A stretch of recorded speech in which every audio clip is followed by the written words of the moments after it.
आपको यूं छोड़कर जाने का बिल्कुल दिल नहीं चाह रहा अबू। मैं जानती हूँ कि आप बज़ाहिर बहुत मजबूत नजर आ रहे हैं, आप बहुत गमज़दा हैं, उदास हैं। और मैं बखूबी जानती हूँ कि मेरे जाने के बाद आप अम्मी के दुख को, उनकी अचानक जुदाई को और महसूस करेंगे।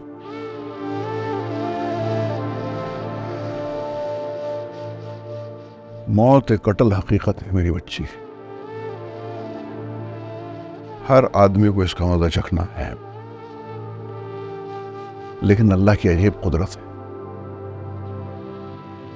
किसी के चले जाने से जिंदगी का पहिया रुकता नहीं है, वैसे ही रवां दवा रहता है।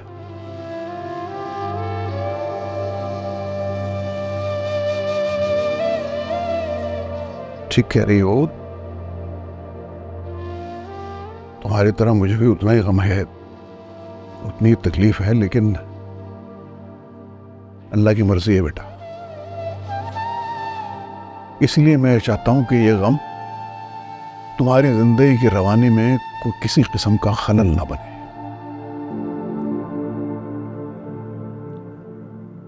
देखो, रूफी है मेरे पास, तुम बिल्कुल फिक्र ना करो, हम दोनों मिल के इस गम को बांट लेंगे मेरी बच्ची।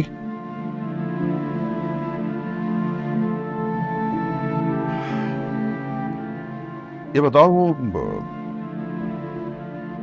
फाइज कब आ रहे हैं तुम्हें लेना है?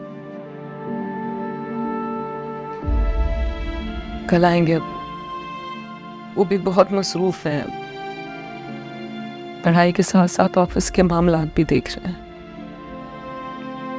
अल्लाह उस बच्चे को हमेशा सलामत रखे,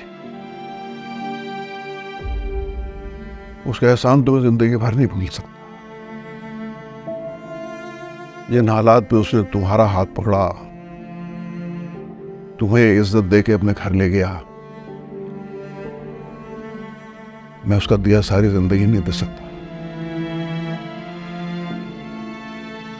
और फिर तुम्हारी वालदा की बीमारी के दौरान जिस तरह उसने हमारा साथ दिया, अल्लाह उसे जज़ाए खैर दे पाक परवरदिगार। देखो बेटा, इंसान किसी से कर्ज उधार लेना तो वापस कर देता है, लेकिन ये जो एहसान का बदला है, ये देना बड़ा मुश्किल है। इसीलिए मैं तुमसे चाह रहा था बेटा कि फाइज को जिंदगी भर कभी किसी किस्म का कोई दुख और तकलीफ ना होने देना। वो तो कुछ भी कहता रहे, लेकिन बेटा तुम मुस्कुरा के उसके हर चीज को बर्दाश्त करना, और उसके घर वालों का तो खास तौर पर ख्याल रखना। अब ये तुम्हारी जिम्मेदारी है।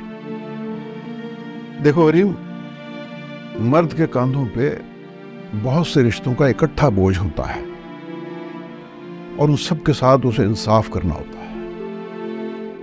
उसमें बाज़ दफा कोताही भी हो सकती है। मेरी बात समझ रही हो ना? जी अब्बू, मैं जानती हूँ। मैं फाइज के लिए अपने इम्कान की हर हद तक खुशी और सुकून का सबब बनना चाहती हूँ। थैंक यू मेरे बेटा। तुम्हारी माँ की भी यही ख्वाहिश थी, और वो तुम्हें तुम्हारे घर में हमेशा खुश और खुर्रम और हंसता खेलता देखना चाहती थी।